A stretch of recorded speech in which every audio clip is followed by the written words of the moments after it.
Hello there, and welcome to the CP7 podcast. My name's Palm. And I'm Andy. And together, we are Chrono Passion 7.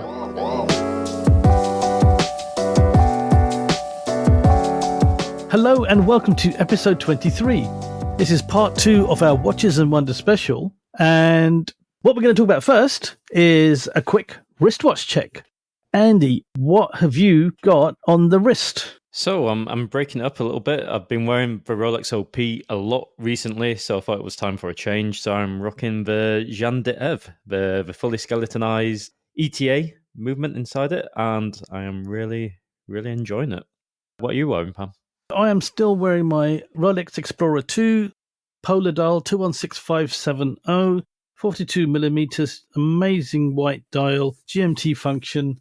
This watch does not seem to be leaving my wrist, and I'm kind of wondering how long I'm going to be wearing this for. But that's what we've got on our wrists. So, back to Watches and Wonders Part 2. In episode 22, we talked about our journey there. We talked about Palexpo, the big brands we saw there, and the big watches we saw there. But today's show is going to be a bit different. We're going to put a little bit of a different spin on it. So, Andy, what are we talking about today then? For this episode, we're going to focus on the brands who we saw outside of the main expo. So brands such as Jacob & Co., Biver Watches, and then also some of the watches and brands that we saw at Time to Watches. So it's going to be a different kind of episode. We've done the spotlight on all of the major brands, but there's some incredible brands outside of the expo as well who we just believe deserve that additional spotlight. So we've kind of done a short list of who we saw outside who really stood out. There were so many more. We will give some additional mentions, but it'd be a 2-hour episode if we covered every single watch brand we saw on this trip, which is, again, that's an incredible feat when you think about it. We maybe tried on over 300 different watches in the space of a week, which is quite overwhelming. Yeah, we needed like a whole series on Watches and Wonders if we got to talk about everything we saw and every one we saw. Let's start with a brand Andy has just mentioned, Jacob & Co. They had just released their Jacob & Co. regulator, the smallest Astronomia that they've released to date at 43 millimeters. They released it in blue and green. And Andy, which one did you prefer of the two? We had the blue, but for a very limited space of time, unfortunately. As you can imagine, at these events, we were at the Four Seasons, right, with Jacob & Co. It was like their own expo within the Four Seasons. It was quite a big production what they had going on in there, which that's Jacob & Co. all over. They go all out every single time. But the watches were in high demand, so unfortunately we needed to pass it on for some. I think they had a customer who was very interested in that piece, so it just had to go. However, that bluey kind of purple tint what it has to it with the rose gold, I really liked. The green was very cool as well, but I think I gravitate more to the blue dial. At 43 millimeter, I found it probably the most compact and most wearable Astronomia I have tried to present date. And it was just mesmerizing. As always, Astronomias just seem to hypnotize you every single time you put it on the wrist. But what stood out to you on this particular piece, Pam? What did you like about it?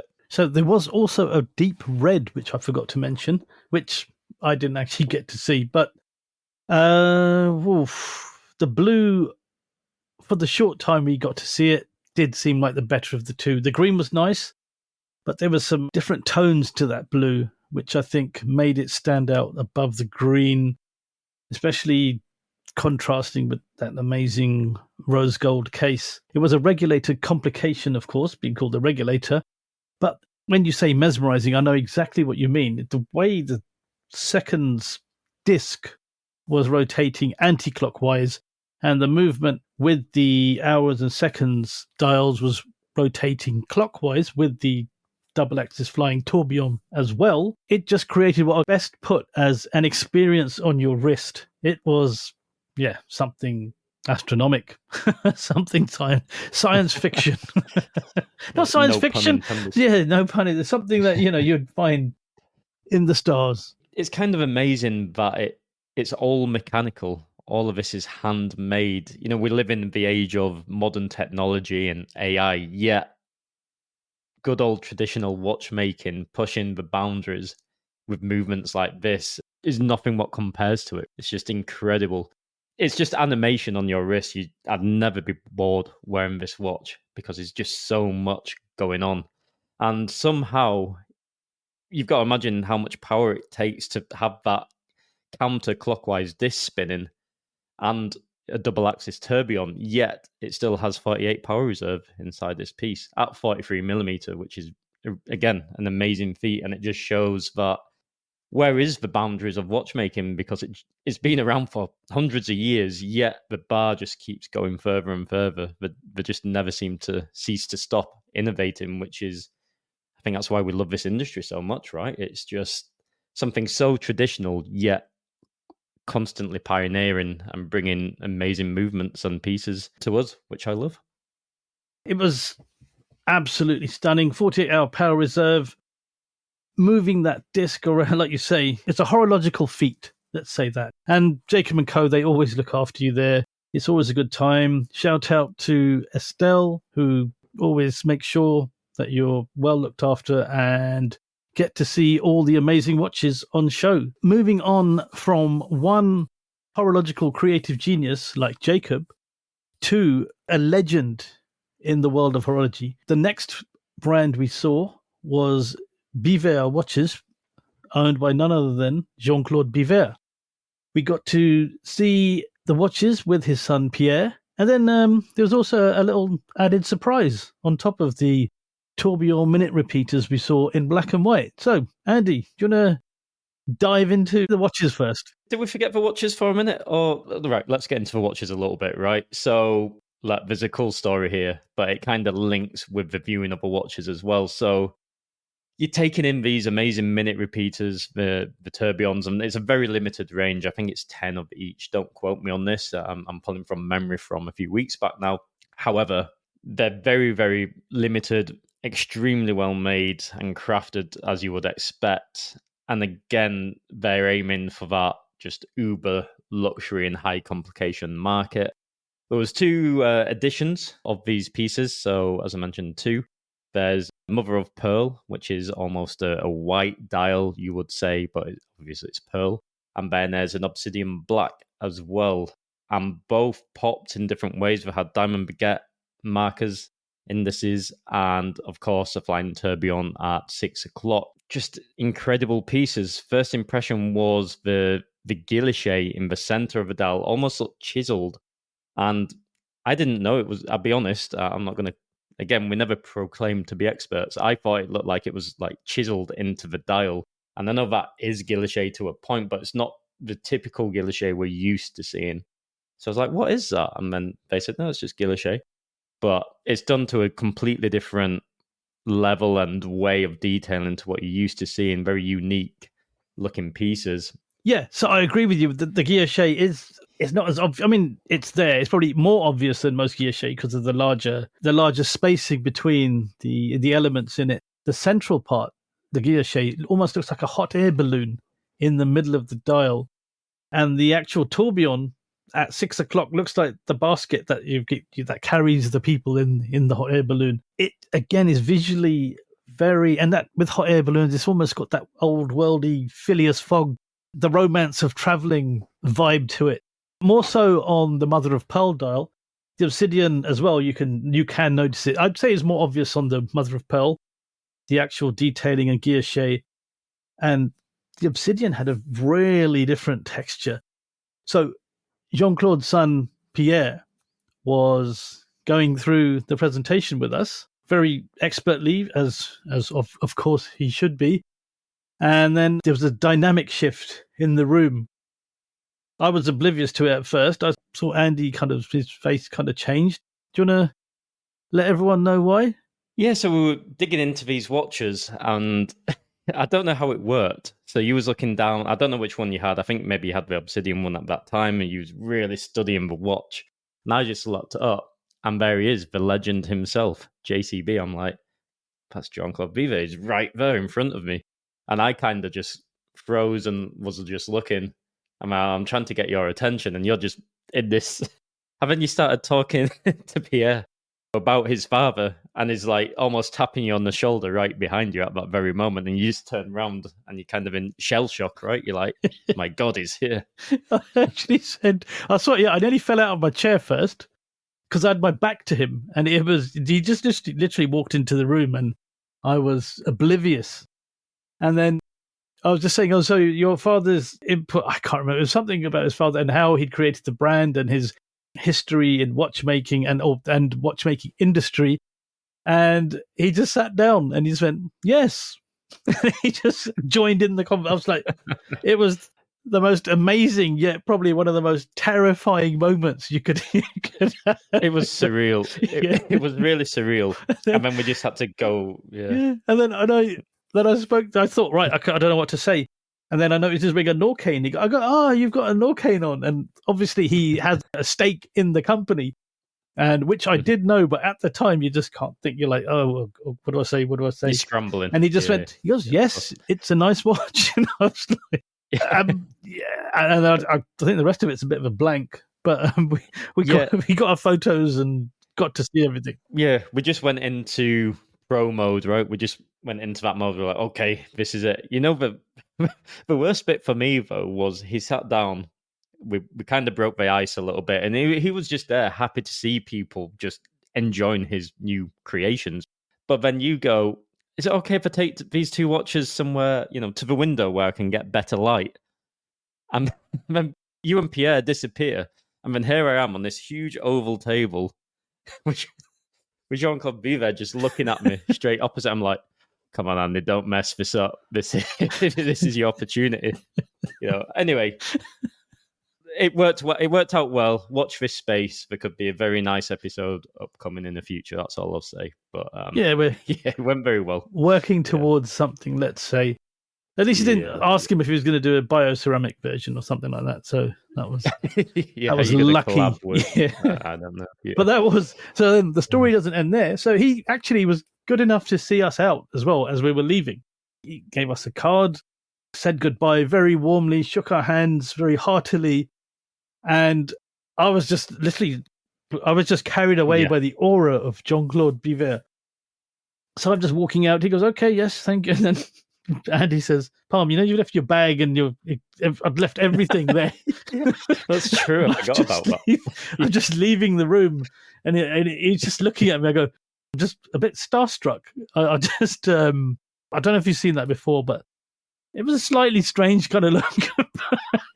I think it was flattering. I'm sure it was flattering. No, it wasn't. It wasn't a strange look at all. He was just. He found it quite cool. Amusing, actually. Yeah. So that was one hell of an experience. Yeah. Just adding to a few more little dynamics to add to this, because when we went to the hotel, you popped off for a moment, and then I was at reception just saying, "Oh, we have this appointment," and the way they spoke to me hinted that he was possibly there. And I remember saying to you when we're going up in the elevator, just so you're aware, the man himself could be in this appointment. I've just got this feeling. And then obviously it was with his son Pierre, and like, okay, cool, this is comfortable. But then of course he was there. But lastly, just to finish on the watches himself, we didn't mention the minute repeater. Of course, the minute repeater sounded awesome, crystal clear. All the brands are crazy, right? In just looking for that perfect clear chime, and I think it was something along the lines of they wanted it to sound like champagne glasses, clinking together, and they certainly achieved that by the various methods of testing they did before they were happy with the final sound. So I just thought I'd add that bit in there, but yeah, an incredible experience, and I think one we'll never forget. Yeah, I certainly won't forget that. I did forget about the champagne clinks, but I think my mind was elsewhere at the time. So then, moving on to another event that was being held in Geneva for independent watchmakers, Time to Watches at the HEAD building, also in Geneva, but a bit further out, closer to the town centre, a bit of a way away from Palexpo. We went to see one of the watchmaking legends, Vincent Calabrese. And Andy, being a huge fan of Sven Anderson and Vincent Calabrese, was, again, like a kid in a sweet shop, but the experience wasn't as daunting. Vincent was probably the most down-to-earth person, watchmaker, legend you could ever meet. I think he was just amazing. His wife, talked us through a lot of the watches because his English is not so great. And it was another experience. This was weird. This was the difference between the two. Being it with Jean-Claude Biver, you're kind of like, wow, this really powerful figure. And then with Vincent, you see this humble man, and you just think, I can't believe I'm standing next to this incredible watchmaker who is a genius and makes these world-renowned pieces and movements. And he's just here and he's humble, and there was no question that was too imposing, or there was no question that was just too much. And it was such a nice, calm, relaxing experience. It was like sitting on a boat with a light wind, sail steadily gliding you across the water, because it was just such a nice, wonderful experience. And he was a wonderful man, and they were a wonderful couple. And we got to see some really good watches. But Andy, when you met Vincent, what did you think? What was your take on it, on meeting him? Yeah, so there's another story behind this, right? So from my perspective, we did the show, so I'm sure most of our listeners you'll all remember this in a few episodes back when we were focusing more on independence and stuff. And I was talking about the Coram Golden Bridge and how I'm a fan of Vincent and his work. Like, finally, I can see his watches. I've wanted to see these so much because I have such a cool design, and we'll get into the watches, but they're all sapphire and floating suspended movements inside, and they look absolutely incredible. I'm like, okay, I'm here. I'm really ready to enjoy this. Well, I don't know how it happened, but I was just approached by a different brand who manufactured watch straps. And I think they heard that we were press, and they're like, okay, they were there on a mission and wanted to speak to us. Great guys, by the way. And maybe something comes in the future from that conversation, but we'll leave it at that. But I was kind of pulled away from my dream moment. I did end up turning round to see in Palm there with the man himself. I'm like, oh my God, finally got to shake his hand, and it was just a huge honor. I do wish I could have spent more time speaking with Vincent and studying the watches more. It's just one of those things. But yeah, it was a surreal moment, but one what I wish I could have had a bit more time in that conversation. But hey, these things happen, right? Yep, these things happen, but we got to see some really good watches. We got to see some watches we probably never see again. My immediate favorite was the spatial Pegasus. I have quite an interest in ancient Greek mythology, Roman mythology. There's a famous movie called Clash of the Titans where we first see Pegasus, which actually first drew my interest to the mythology. Pegasus was a winged horse who flew the hero Perseus around. You just see this watch in a crystal case, a decagon case, basically a 10-sided case with an incredible hand-carved Pegasus character as the movement, which you don't see. You just see the horse and the hands going around. An incredible watch. And I was very drawn to that. How about yourself, Andy? Yeah, so I'm with you there. An absolutely incredible piece. And then keeping to that same clear case shape, there was one called the Phantom, and for me that has it's not the Golden Bridge, but maybe it has a slight nod to the Golden Bridge, as in it has a very similar kind of baguette style movement to it, and it just looks incredible. There's also, I think maybe you'd agree, is a Genta-esque essence to these pieces, which I think is a compliment, just in the way the lugs connect to the strap and the shaping.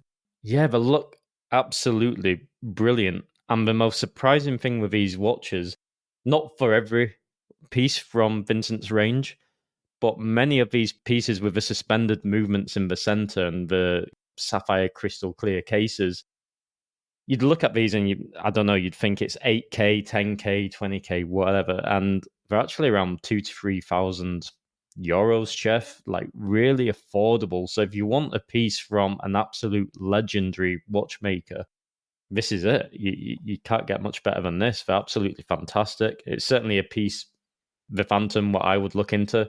And the Pegasus as well, I think it's absolutely stunning. I don't know which I'd choose, but there's so many options you can pick, right? He has quite a large array of watches. Yeah, that price point is really competitive for a master watchmaker. And again, talking of competitive price points, there was one which I was told was 2,500 Swiss francs. and that was the Mona Lisa as well, which looked old world French, painted dial. And then as you turn the crown, it's basically a young lady. So as his wife described it, as I said, I was kind of a bit embarrassed to ask, but why, that watch looks a bit, you wouldn't be able to make those these days, vibe to it. I said, "Oh, you mean the erotic watch?" And I was, okay, yeah, those are your words, yes, that one. And it's basically a lady who, it's called the Mona Lisa. It's the Mona Lisa. She's getting ready for the day. She's coming home from work. She's getting changed, and I'll leave the rest to the imagination. And it was quite a strange piece, but at the final turn of the crown, at the actual Mona Lisa, well, not the actual Mona Lisa, but Mona Lisa turns up in the dial to replace the lady getting changed. One of the bizarrest ones, but again, 2,500 Swiss francs. It's insane, yeah. Didn't the Mona Lisa have a shocked face? She had the kind of almost gothic face, actually. The reason I bring it up, it was such a not weird watch. It was just something different. And then it's obviously a bit of playfulness from Vincent, and his wife doesn't mind him making watches like that either, obviously. Yeah, that was also a really cool one. And then the Night and Day, great watch, great complication, where the hours change from day to night, black to white. So, Andy, were there any others that you saw from Vincent that caught your eye? So the only thing I would say, again, contributing to the compliment, I would say at this stage, but the spatial collection, you can have customization, right? For me, I could have an A, a movement shaped like an A, or, we could have a C for Chrono Passion 7. That'd be cool. Could have matching watches. You could have C and I have P. I'll have P for Palm, and you can have C for Chrono. Yeah. Yeah, there you go. Yeah. Well, yeah, but it makes sense actually. You could just get an A. Let's just you get an A and I'll get a P. I think that'll. Yeah, but then we're seeing A, aren't we? Almost. P and A. No, yeah. Anyway, we could have. It's cool that you can have any letter, I think, from the alphabet, which is really cool. So you can make it quite personal to yourself, and humbling to be around such legends. And whether it's Jean-Claude Biver or Vincent Calabrese, it is just the same as us. Just passionate about watches and happy to share that passion with you. And I think that's what I love about this industry. The more we're getting deeper into it, the more you meet these characters who, if you asked me 8 months ago, I wouldn't have expected to meet any of these people. And it's just kind of surreal that you have that instant connection. It doesn't matter what country they come from, you have that common ground, what brings all true watch enthusiasts together. And it's truly something special. Yeah, and that accessibility as well. There's no glass wall stopping you interacting with these people. And then we went to see another legend of the game. This was actually in Palexpo. We went to see Laurent Ferrier and his novelties, which were released at Watches and Wonders. The classic moon phase was the first piece we saw. Very classic dress watch. Andy, you're the dress watch man. Give us a breakdown into this. Gosh, Laurent Ferrier is a brand. It's strange. I've been in the same room as the watches, but never had the opportunity or the time. For whatever reason, there's rather been a queue of people and we've not been able to see them, like at Watch Pro, going back a couple of years. Or our schedules just pushed us where we've not had the moment. I don't mind saying this, and I hope Christian, because we spent time with Laurent Ferrier's son, Christian, and I'm sure he won't mind this. I never quite got it with Laurent Ferrier. I didn't quite get the brand. And then when you go there and you sit down, it certainly helps when you sat with, the creative geniuses behind these pieces. But when you finally put any of their watches on, you're like, now I get it, because it's just this overly satisfying feeling of quality on your wrist, which I can only compare with a few old world brands such as Vacheron or Patek Philippe, and I hope they see that as a compliment. But the moon phase, just absolutely beautifully elegant. The way they shape the cases is almost fluid, like it just flows onto your wrist. It has curvature. They wear at a larger size, between 40, 42 millimeter, and traditionally I wouldn't touch that in a dress watch if I'm being, I'm not snobby or anything, but normally I think dress watch 36, or it needs to be classic kind of dimensions, but it just works because of the way the curve, the lugs, and yeah, again, that classic thing, size honest, forget it, try the watch and then see if you like it. And yeah, the moon phase just looked incredible on the wrist. Also, the enameling, they had a blue enameling coating over the moon phase disc at 6 o'clock, which had a gradient to it as well. And the details, the finishing was just simply superb. I thought that was my first impression of that piece, but of the brand as well. And I think, Pam, you're maybe similar to me. Was it your first proper experience with a brand? At Watch Pro, we didn't quite get the chance to see. I mean, that was the only opportunity. Those are the two opportunities we've had to get exposure to the brand. But again, I was very impressed. I was impressed with the larger size. I'm not normally that impressed. Like when last week we talked about the Vacheron Tourbillon, I said it was a bit too big for the watch it was. But this was good. I suppose it was quite thin. Also, I believe was it 42 mil? I think it was 42 millimeter. I think that's what surprised me. I was like, 42 millimeter? I'd never wear a dress watch what was 42. And again, it's the curvature, right, of just how they did the lugs and case shape. This watch has a lot. It has a lot going on because it's got the calendar on it with the day and the month. But the most interesting part I found on it was the date track is around the minute track, and that's in Arabic numerals. And the time indices are 3, 9, and 12 are in Roman numerals.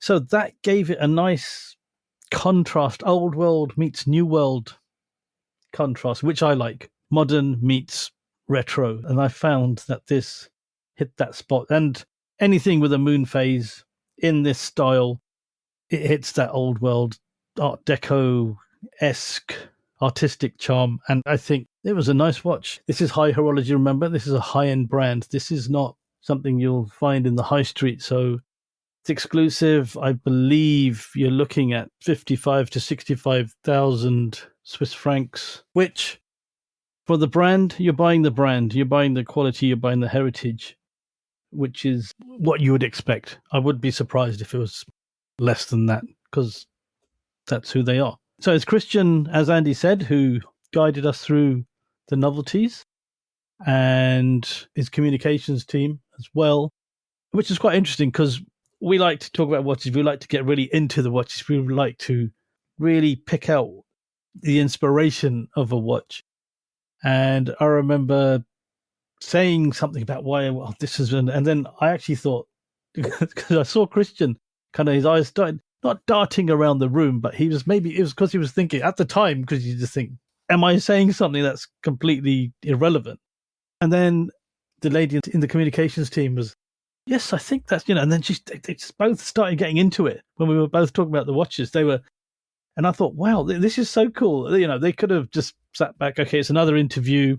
Okay, yes, this is that. But they really want you to hear what you felt as a journalist about as an enthusiast, primarily, I'd say, not so much as a journalist, but it just seemed that they wanted to hear what triggers were set off when you looked at their watches and what did you feel with them. Yeah, what emotions, what feelings. Yeah, exactly.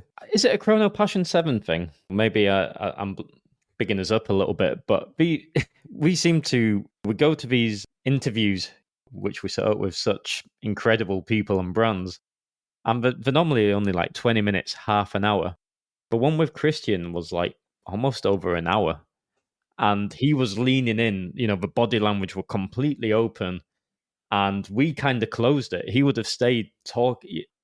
It's kind of incredible. Yeah. It's a crazy situation. And I'm sure it happens with many other outlets as well. But it's just, when you're on the scene, it's just that experience.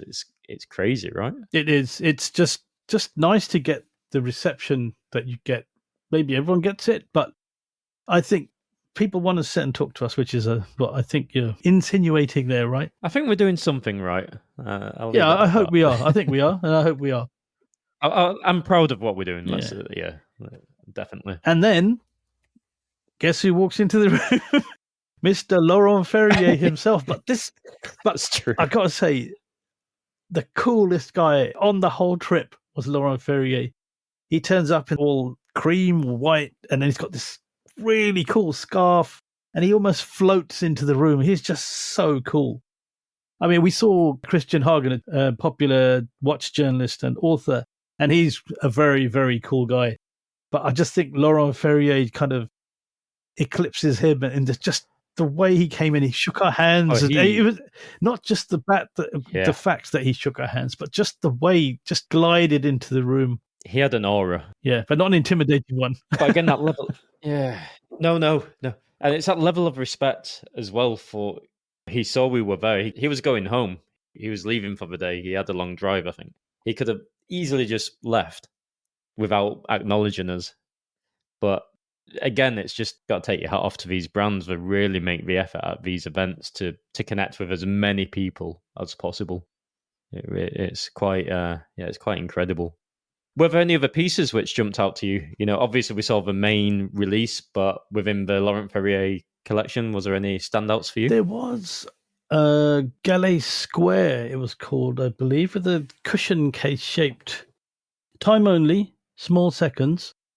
One was, I think it was in steel. There was an evergreen dial and also a salmon sand coloured dial as well. Those caught my eye. They were nice. Time only, no frills, but very, again, when you put quality on your wrist, you can tell.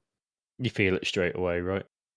Very similar to you, it was the classic micro rotor for me, which jumped out to me. So the same iteration, but without the squared cushion case. It was the classic, more circular case. And it just felt amazing. Again, no craziness, just classic freehander, but done to perfection in diameters, curvature, case shape. Like, I think we leave it at that. If you've never experienced a brand and you don't quite get why they demand the prices what they do, once you've tried them, you completely understand. It's Patek level of quality finishing. So moving on from a more classic brand and classic K-shapes, we move across to Trilobe, and we tried the Nuit Fantastique, and I think we're going to insert a recording, right, Pam? And here's the reason. So quite a few shows ago now, where we covered independent watches and why you need to look out for them. This was my pick. This brand, Trilobe, was my pick for an independent brand you need to look out for. And I tried to explain how the actual complication worked and how it told the time. I failed miserably, apparently, from Dang Horology, and a couple of other bits of feedback I got was, nice try, but no idea what you're talking about. So here's a recording. I asked the team there, and I explained to them exactly what happened. And I said, in your words, can you tell our listeners how the time telling works with the disc system you have in place? And this is what they said. So, very simply, we want to put time in motion through the disc that are moving on the dial and are carrying with them the scales of time, hours, minutes, seconds. So when you see it moves, you can see time in motion through these rings, and the indicators of time are staying fixed on the dial. So we just reverse the way of displaying time, the classic way, because our hands are fixed and the time is in motion. As you can tell, that was put better than I could have said it. If you don't believe me, refer back to our show on independent watches. They did the new range, a Dune dial, on the Nuit Fantastique and L'Heure Exquise, which is almost a sand dial, hence the Dune. But yeah, really cool. Really cool. Different complications, different ways of telling the time. I'm not going to tell you how they work. We'll be here forever. But there was something very special about L'Heure Exquise. And Andy, do you want to fill us in on what that was? The really cool thing about this is when you get to the moon phase section of the final disc, right, towards the central point of the watch dial. And it has a constellation on there. And the little Easter egg is that you can have that constellation set to any specific day or date and time which you would like. So it could be your birth year. It could be the time you first met somebody special in your life. Anything you want it to be, basically. So only you, the wearer, would ever know that, and anybody who you told.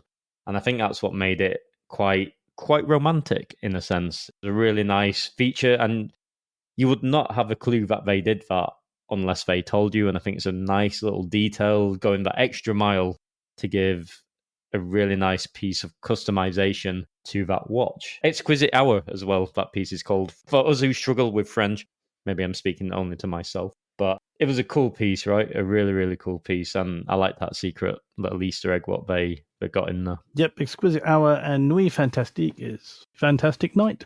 And these were amazing watches. A really good session there as well, being shown the watches. Actually, I'm not going to use the word session. That sounds wrong. It was a... what was it? But when you look at the picture... It was a really good experience as well. They, again, were enchanting company and really, really informative. And they were good sports to give us that little bit of audio there as well. And there's even a little poem that the Nuit Fantastique is inspired by, but I'm not going to read that out for you. But we'll be on Instagram, and all these watches we talk about will also be on Instagram. So follow the show along on our Instagram account. Keeping in line with independent watchmakers, our next brand was at the Beau Rivage Hotel in the center of Geneva. And that brand is Atelier Wen, which is a Chinese independent watchmaking brand, but it's making great strides and a lot of noise. They have their Perception range out. When you first look at it, you might think, oh, I get it. I know exactly what this is. This is a Genta-esque integrated bracelet sports watch with a nice gear shade dial. Okay, the inspiration was that, but the actual influences of Chinese architecture and art are all over this watch. You speak to the guys, they were such great guys. We spoke to Justin and Ignatius, both who are customers. Ignatius actually was a customer and became a part of Atelier Wen because he loved the brand so much. And Justin was actually a customer who flew down out of his own expense to exhibit and help out. So that's a brand that really does impress its followers and really does make people buy into that. And I've got to say, these are some really cool pieces. They have a gear shade dial created by a Chinese gear shade dial maker, Master Cheng Yu Kai, who was also there. They'd shipped his gear shade crafting machine over to Geneva, and he actually did a live demonstration of him at work and how he makes these exquisite, intricate dials. Andy, I know you were as impressed as I was by these. What do you think? Yeah, absolutely. So I think I got across to the table just a bit behind you. Again, we get caught up talking with people, right? And here I was finally seeing Atelier Wen. I've heard a lot about them. I've heard a lot about them from yourself, Palm, because I remember when you first saw them, I think it was at a Red Bar event going back maybe a year or two now. And you were really taken away by it. I remember you was genuinely like, this is so cool and amazing and impressive. And I remember looking at the picture and like, you know, me being a huge fan of the 222 by Vacheron, I remember just looking at the bracelet and doing the same ignorant conclusion, and I don't mind saying that about myself. Just, yeah, it's trying to be an integrated steel sports watch. It's ripping off a 222 bracelet. And is it that original other than, you know, a really nice hand gear shade dial? And that's me. That's not an attack at Atelier Wen, just to be very clear. That's an attack at myself and my naivety. Because when I finally handled these watches, I was like, oh, damn, I was so wrong about these. I remember. You know, I was like, Andy, come and see these. Look, try them on at last. Just have a look. Exactly. But yeah, I tried it on. I was like, okay, now I get it. Like, the dial is just a piece of art. Incredible. You just sucked into the dial. You could just look at it all day long. The bracelet feels fantastic on the wrist. Yes, it has a 222 vibe to it, but you know, as we were explained very well by Justin and Ignatius, actually these bracelets are inspired by Chinese architecture, and they showed the pictures were related to the inspiration. They actually designed these before the 222 was relaunched, and in all fairness and in defense to Atelier Wen, they didn't think the 222 was going to be coming back anytime soon. So it just so happened it was bad timing when everybody jumps to the wrong conclusion in that sense. But I think they're fantastic. The bracelet's great. I do think the bracelet's unique given the story behind their inspiration now. They have a very unique case shape as well, which is different from anything out there. And again, on the case back with the lion detailing, I think the one to watch. I think it's something very special about this brand. The community behind this brand is like nothing I have personally seen before. Like, we're in the WhatsApp group with all the collectors, right? And it's just alive constantly, and there's a real movement behind them, and I think they're going places, and they're not the easiest watches to get your hands on. So I would recommend, if you are looking for something quite special and unique from a great independent, Atelier Wen are definitely worth your consideration. Yeah, they won me over in a matter of 5 minutes. I was just like, okay, yeah, I get it now. Yeah, me too. When I went to the event I went to last year was a limited edition event, which was hosted by Pietro Tomaha, a friend of the show. We've also interviewed on the show. And I saw these and I thought, wow. Again, from a distance, you just think, okay, I know what this is. But it was that I had that same experience a year previously, only because I'd seen them. That was the only reason. And you just see the gear showing on the dial.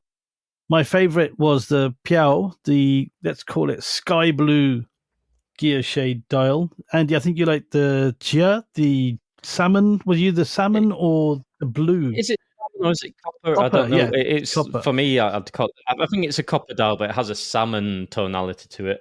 So I'd call it salmon dial. But obviously, the technical from the brand would be copper.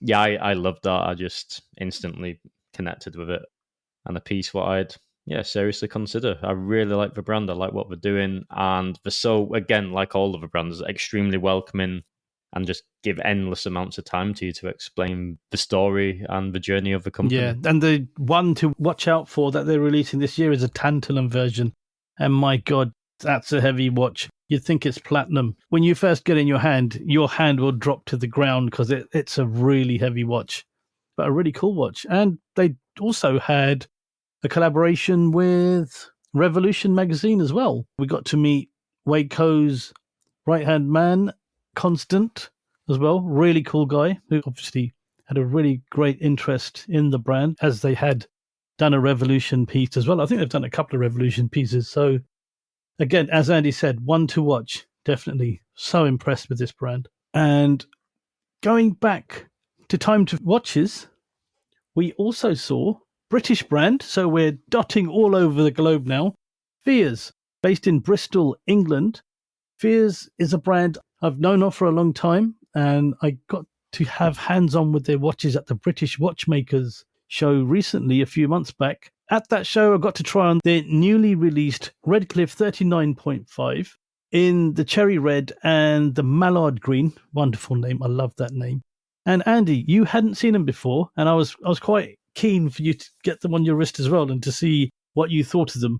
What did you think? Yeah, absolutely. So this was probably my first real experience with Fears as a brand as well, which is crazy because I've spoken to Nicholas before. I've tried on the Stormtrooper Brunswick before, and that was my first connection. That was the first Fears I ever tried. But again, just when you're at these shows, you can't always see the watches you want to see. So this was my first real proper experience trying on a variety from their range and of course the newly released Redcliffe. And in pictures online, you'd maybe look at these pieces and think, yeah, they're all right. They look cool. They're nice. But you wouldn't get super hyped or excited maybe. But then again, this is the importance of going to these shows when possible, trying on these pieces. It's essential to get that connection with a watch, because what a picture looks like and what it feels like and looks like in real life on your wrist is completely different. That cherry red just popped, and they put the lume on it for me, and then it was just popping even more. It just felt great on the wrist. The dimensions were perfect. Just a great daily watch, but you can dress it up, you can dress it down. I really liked it. And also I got to try on some classic Brunswicks as well, salmon dials and the pink. And yeah, I just really enjoyed the experience with Fears. We had a great chat with all of the guys there, and it was just nice to connect with a brand finally and really experience the pieces on my wrist. I'm a fan. Yeah, they won me over. I think they're a great price point once again and extremely wearable and timeless designs. Yeah, the Brunswick, I got to try on the pink Brunswick 42, I think. And that's a nice watch. I'm tempted to get a pink watch now. There's a lot of pink watches coming out. Not inspired by Tudor, but just I think Fears were one of the first that I can remember in recent times to release one. Not the first ever, obviously, but one of the first in recent times. And then I also got to try a watch I never thought I'd get a chance to try on, which was the Fears Garrick. Now, Garrick is another brand based in Britain, in England. They did a collaboration watch. Only 6 pieces of this are made per year. They sell out every year. And I got to find, I initially thought there was a tourbillon in this, but it's actually the mainspring and a bridge going across the mainspring that makes it look that way. It's a stunning watch. It's at a higher price point. It's a collaboration, but it's a stunning watch. And you never know, one day this could be a Fears I'd go for. But at the moment, I'm not in the market for any watches. Again, like I say, it's Fears make great watches. They make amazing dials now. The cherry red looks awesome, right? What would you say? Or the mallard green? Which is your favorite of the two? Oh, so the one which I tried on was like the cherry red, and it just popped. It looked great. I didn't get to try on the mallard green. I don't think. Oh, they gave me a choice. I think they're like, which do you like? Which, because they're obviously wanting to give you that proper experience. Which do you like? Which do you gravitate to? And that's the one they're going to give you to try on, right? So it was free choice. So I guess that's answered the question, because I was like, they said, what would you like to try? And that's the one I went for. So, but I agree, the dials are just, it's something so simplistic, yet beautifully done, if that makes sense. Like, they're just so well executed. Yeah, nice sheen across it. Yeah, and like Atelier Wen, this is a brand I can see going to big places, and a brand I could see myself buying watches from and showing a keen interest in. And the name Mallard Green, I did say this to them as well, and I do genuinely think this. It's such a quintessentially English name. The green color of the mallard duck is just such a nice name. I prefer the cherry red, but it is a great green to, if you are into green watches and you want a green one, check this one out. So that concludes our top picks from the pieces we saw outside of the expo. But of course, we wouldn't feel right closing the show without giving some honorable mentions, some shout outs to other brands who we saw, had a great time with. But again, it'd be a never ending series of episodes around Watches and Wonders. It would be like another 5 EPs if we were to cover every single brand. Let's kick this off. I'll start with the first 2, if you like. So Ressence, we spent time with Benoit, the founder of Ressence, which was a great honor. We have an interview recorded with him, which will be upcoming. Hence why we didn't think we needed to talk so much in this show about Ressence. We respect them hugely, but we're going to have, an EP coming out with that interview anyway. They had some great pieces, no real new novelties. However, every piece they have is just incredible. But they had a new dial release, right? And I think, Palm, it really stood out to you. And you spotted something with the colours, I think. It's one of our favourite interviews, so we are going to drop that as an interview show. There was a white dial version of the Ressence Type 1. And as you know, these are oil-based mechanisms. And I thought, again, being into aesthetics and always trying to figure out what the motivation was for a watch to look the way it does and why it does what it does, I asked Benoit, I said, okay, so you got red, green and blue and yellow dials also on this watch. And is that because red, green and blue are primary colors and yellow is unofficially the 4th primary color scientifically? And he said, no, we just like those colors. We thought they went well with the dial. Okay. Ooh, okay. You know what? I'm going to try and stop trying to second guess watchmakers and watch designers. I'm just going to appreciate what they do. But that was quite a funny moment. I don't think I will stop asking people that. Listen out for the interview, because we go a lot more into depth in that. And I want to give that the justice it deserves and not talk about it now. Yeah, exactly that. We thought we've got that dedicated EP coming up, that interview, so we'll save it for that. So one other brand who definitely deserve the shout out is Gerald Charles. And we got to try on the new Masterlink Sports piece. So very similar to the Maestro, if you like, in aesthetics. However, it's lost some additional depth, if you like, to the curvature of the case. So the same silhouette, but the stepping of the case has been reduced to give it a more sporty vibe, and it felt great. It felt great on the wrist. It had quite an interesting clasp mechanism. I remember having it stuck on my wrist for a bit. That's a problem. You know, when these brands put hidden locks on the clasp, it's a great feature, especially for security as well. But when you're first trying them on, you put it on, and then after you're like, how do I take it off? And there was like a hidden little button on the side of the link, what you wouldn't even see if you didn't know. I'm like, there it is. I like, when you're getting a bit hot under the collar, like, oh gosh, I can't take this off. And with like RJ from Fratello in the same appointment, needing to hand over the watch, and you can't get it off your wrist. So it's quite amusing. But what did you think to Gerald Charles? I liked it. I think it's a new case shape. It looked a lot more symmetrical because the original, I guess you could call it a shield case shape that they had before in the original Maestro. I prefer this to that, I'll be honest with you. I actually do like what they've done with this.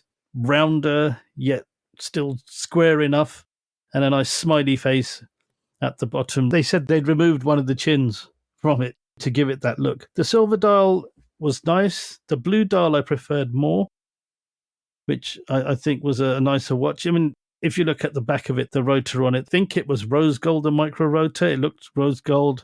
Very nicely designed watch with the perlage and the Geneva stripes on the movement. And yeah, big fan. Excellent. Yeah, me too. I'm a fan of Gerald Charles. Obviously, it's for Gerald Gentlelink, Yeah. right, with this brand. So there's always a huge amount of respect. And also a lot of, you just want to make sure they're always doing the right move. And it's nice to see that they are doing that. Did you like the blue or the silver?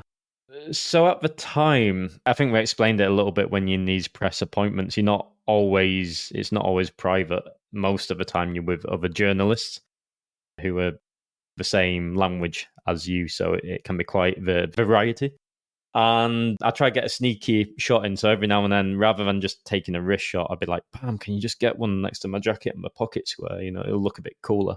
And I tried the silver dial against my black double-breasted blazer with a white hanky, and that just looked timeless and superb. So that's the one what I gravitated that day, but it probably was due to what I was wearing. I had white shirt, black suit, so it just worked.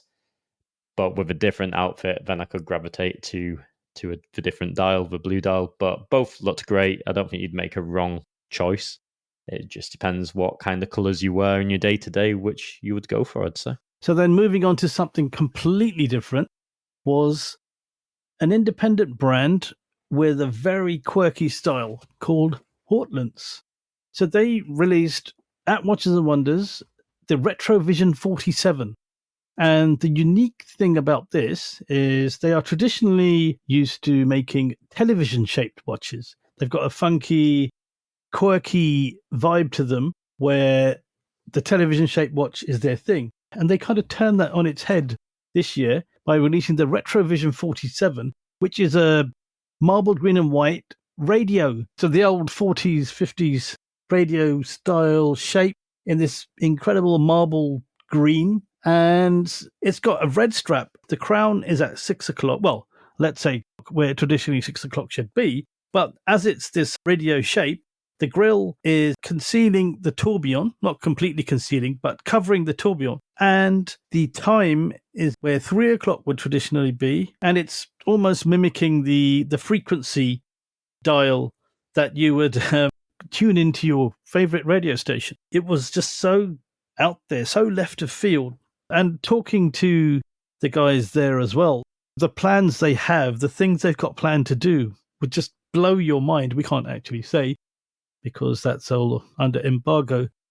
But yeah, it was just an experience again. As you can tell, appointments we had were all an experience. There's always a unique point of focus from an experience point of view.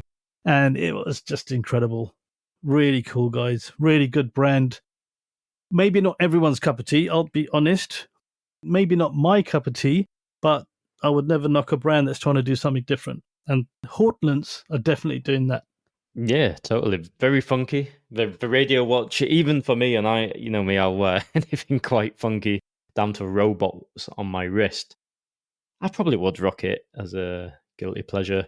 But I appreciate it. I appreciated what they did, the finishing, the marbling, kind of painting, what they did to it. They used some crazy materials. They're obsessed with using unconventional methods to create dials and cases and using acid to burn out a pattern within a dial. And look, they're just having great fun making crazy watches, and love them or hate them. It might not be for you. They may be a little bit Marmite, but you can't help but not respect what they're doing as in terms of innovation and, again, pushing boundaries. That then takes us to quite a classic brand, Chrono Swiss. I say classic as they've been around quite a while, but they're energized, let's say, and back in the driving seat and at a higher kind of level of horology now. And we got to try the Strike 2, the H2O. And yeah, Pam, just interested, what did you think? Because I've always been a bit of a fan of Chrono Swiss from their older pieces, older collections. I've always respected them. And, you know, they've had the crazy big onion crown and funky shapes and crazy movements for great price points. How did you find the Strike 2? Yeah, it had a crazy onion crown, but it was a really cool watch. The dial was like ripples. It was like the surface of the sea with waves, and not a wave dial like you get on a Omega Seamaster, but like the flowing of waves. Very funky, very, very nice. And there's a regulator watch as well, with the main hand would be for minutes. There's an hour dial and a second sub dial also. Good size as well, not too small and not too big. I was very impressed with this one. And the movement, it's not artistic. It looks quite industrial yet beautiful, if that makes any sense. I wasn't the biggest fan of the lugs, but the shape of them were curved enough to make it sit well on your wrist. Yeah. And again, that's their DNA of Chrono Swiss, those extended lugs. Again, it's part of those historical collections, which they're still doing. So I think it's just keeping their brand identity at that stage. But again, it's maybe a bit like Hortlands. You rather like it or you don't. It was incredible on the wrist, yeah. But it did sit well on the wrist. I found that as well, even though it is quite a long... Yeah, it looked class. It looked great. That blue as well just popped, right? With the white strap. I think it was like a white leather alligator strap, I believe. From memory, it just looked... Yeah, it looked really crisp, really, really nice. And then there was another model, right, which was a bit more crazy, let's say. It was the Green Monster, the Rexec Green Monster. And that was quite the experience to wear. The guilloche on that dial is just mental. It's going horizontal and it's going vertical. There's just so much going on there. There's a regulator on there as well. And it's all out green, green and blue, orange and purple, different kind of colours going off on the dial, and then the green rubber strap as well. That big onion crown is definitely present on this piece. And yeah, I can definitely see the monster inspiration behind this one. You'd almost think it was like a Chaikin collab when you look at that dial, actually. But yeah, I enjoyed that one. I don't know if it's one I'd wear myself, but I thought it was very cool. But you being quite the Chaikin fan, actually, Pam, did you see that connection there? Or was it something quite different for you? It looks almost like Aztec art to me. It's got the Aztec calendar. That's what the hour subdial looks like. But it's very, very funky. I mean, I'd be interested to know what was the inspiration behind this. The monster, they call it, right? The Resec Green Monster. Interesting. Yeah, you know, the guilloche artist just got really angry, turned into a monster and just carved up. Yeah, maybe that's right. Yeah, guilloche like a monster. That was cool. It was a cool watch. I do like, don't get me wrong, I definitely like something different. I'm going to put a full stop there because that's all there is to say about it. But Chrono Swiss, a very good heritage brand. Check them out. So that moved us on to another very funky brand called Artia, which had a lot of sapphire case watches with obviously skeletonized movements, tourbillons, you name it, they had it. They had the classic tonneau shape sapphire case. They had the round shaped sapphire case. They did cases which change color in different lights as well. There's a lot going on with the visuals on that one. So my favorite was the Artia Pure tourbillon, which was a dive watch, another crystal cased watch with a visible movement. Just really cool. A lot of innovation going on with that brand. The sapphire changing color. I remember it was showing us under like the light. So you take it away from the light into like a darker shade of lighting. And for example, the case would be green. Then you put it under a stronger fluorescent light, and then it would go to like almost a purple. So very, very fun, very playful. And again, the thing what I'd shout out with Atelier is that the price point is extremely accessible. So if you're looking for something in that sapphire case, skeletonization, you want something that looks quite unique, quite special, what you can actually access between, again, 2K to 4K on a lot of their range. We were really impressed. I didn't expect those price points. Once more, similar to Vincent Calabrese, some great brands out there what not everybody's heard of. And I guess that's why we're out here. That's why we're doing this. This is why we're going to these shows and reporting on the things we're seeing. So you, our loyal listeners, can discover these incredible brands. So check them out. They're doing some really interesting things, and you might just find something what jumps out to you, what's truly unique, and you will be surprised at the price point. 100%. And talking of price point, the next brand we went to see was Nomos Glasuta. So they've done a very competitively priced range of watches, not a watch, a range of watches in 31 different color combinations. The theory behind this is that you will have, if you buy all of them, that is, you will have one different watch to wear for every day of the month, of any month. It's a 38mm watch, typical Nomos styling and aesthetics. And if you check out our reel on Instagram, I'll do a quick little run around the table to show you every single one. So check that out on Instagram, and also check out the Instagram for our show notes on this show and the reels of the other watches we saw during our trip. Andy, what'd you make of the Nomos? Surprising, because we didn't know what they were launching, of course. And then you go in there and you see this huge table of watches. I don't know if I said the name, sorry. The Tangente 38. Yeah, their bread and butter piece, right? I think that's why it's like such a focus on that, just to celebrate their original release of a Tangente. And yeah, you see all these watches and you're like, they all look pretty like not similar as in aesthetics of colors, but in shape. And then it made sense with the 31 days. It was a nice presentation. And then you had the opportunity to try on every single piece if you so wished. We were recommended to take a glance around the table and find the one which spoke to you. They all had different unique names behind the color and theme, but other little Easter eggs is everyone was slightly different. So not just the colorway, but also like the sub dial for the seconds would have a different pattern or a different kind of feature to it. So there's a lot of little Easter eggs along this range, and I'd say it's a brand what's just having an awful lot of fun with this collection, and there's a huge loyal following behind Nomos who will, I am sure, truly love these pieces and be excited to pick the one which speaks to them. So fun, very different compared to everything else we saw, very playful with the colors, and yeah, we had a great time. We didn't have much time because we had to run to another appointment, but we enjoyed the time that we did have with Nomos. So I think that takes us then to some of the amazing characters and friends who we met across the shows, right? Amazing people. Yeah, amazing. Yeah, I think that's the best way to put it. So I think the first one is Marco Caccina from Swiss Watch Gang, an absolute legend, and he take good care of us as well. We saw him on numerous occasions, had great conversations with him. Always a pleasure to meet Marco. The guy is so busy. He's got an amazing YouTube channel, so popular, focuses primarily on independent brands, but a proper legend.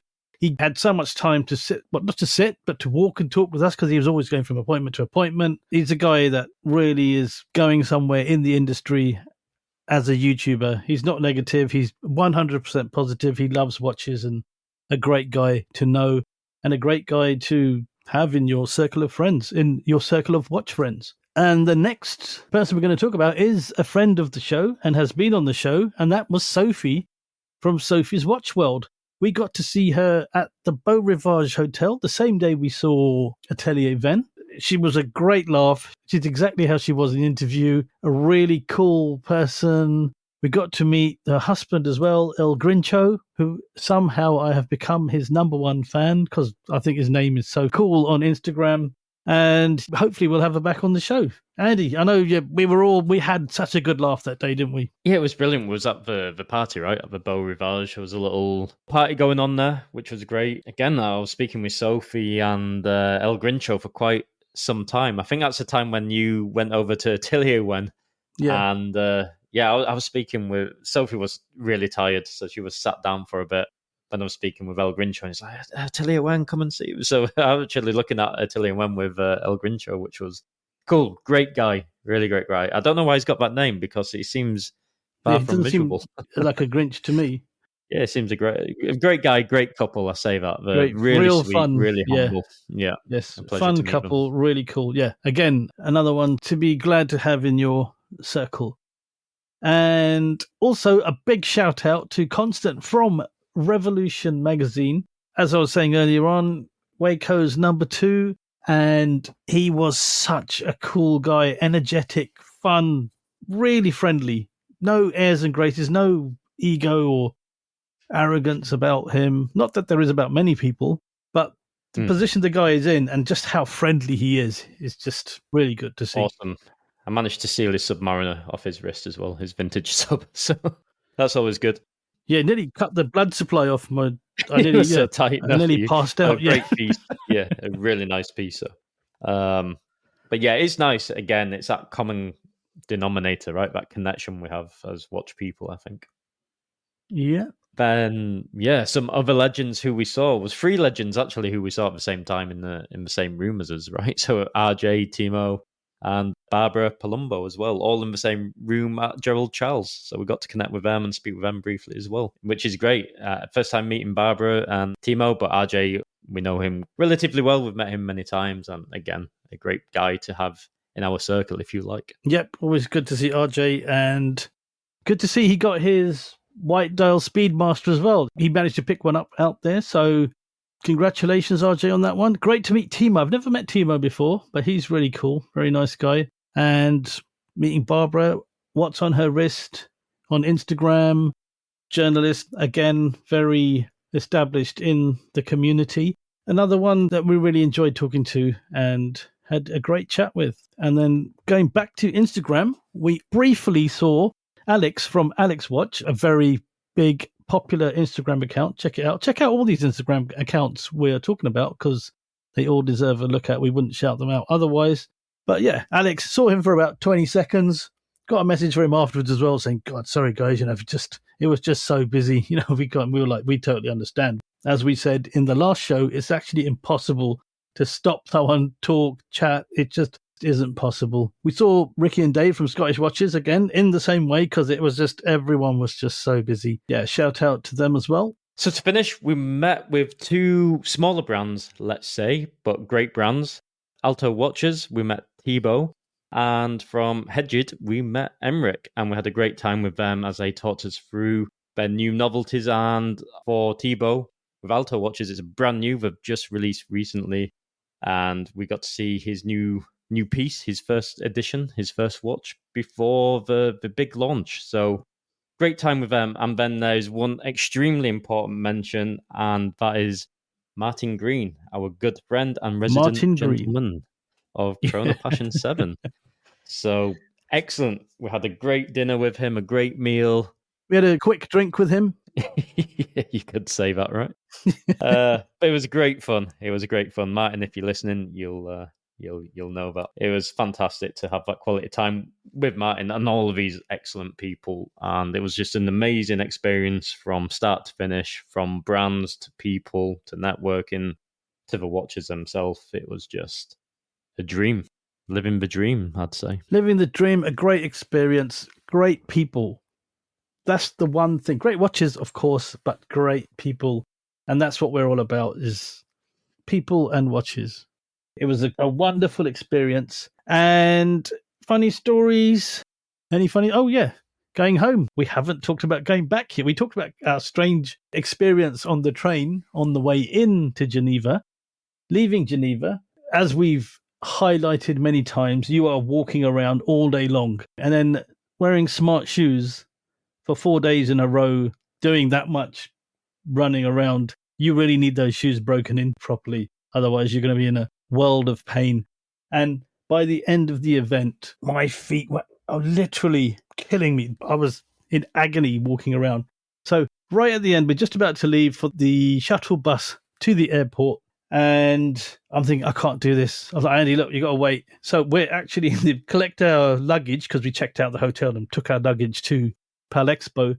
And these trainer shoes, the shoes that look like trainers. I think that's the best way to put it. But they were right in the bottom of my suitcase. So to unlock it, get in, sort of dig everything out, have the whole suitcase pretty much open in the exit area, entrance and exit area. If you've been to Palexpo, you'll know exactly what I'm talking about. By the cloakroom desks, and I was just there. People are just looking at me. Why is this guy sitting on the floor with his suitcase open and his shoes off? it was We've like, got a hobo. I don't care. And it got to the point because I think I was quite smartly dressed as well. So it was just the weirdest for the last day as well. I mean, I think people generally by that time they kind of cash it up a bit, winding down a bit. Yeah. And I was like, oh, I don't care. And I just finally found the shoes and put them on. And I was like, okay, that's all right. Took me another 5 minutes to squeeze them because, again, nicely ordered packing had gone out the window. So I had to just throw everything back in and just squeeze the suitcase down and zip it back up. And then Andy you had a little incident with your bag, right? Yeah, so is you there, right, with, sorting out all your case and... And then it's me with this. So I needed an extra case because we was pre-warned, like, you're going to get quite a lot of free merch and you're going to probably need extra luggage to bring it back in. I'm quite chill, so I'm like, I'll sort it out. Mañana, as we say in Spanish, right? And Sonia, my partner, she's got a brand new suitcase. I'm like, I'll just borrow that. And she's like, you're not taking that. You're not checking that under the plane. Like, it's brand new. It's going to get thrown around, scratched, and she wants to keep it nice for the cabin and stuff like this. So you can take my old one. I'm like, okay. Pull out the old one. It's like turquoise with like different VW camper vans on it. Like quite girly, quite feminine. I'm like, you know what? I don't mind. Nobody's really going to see this suitcase.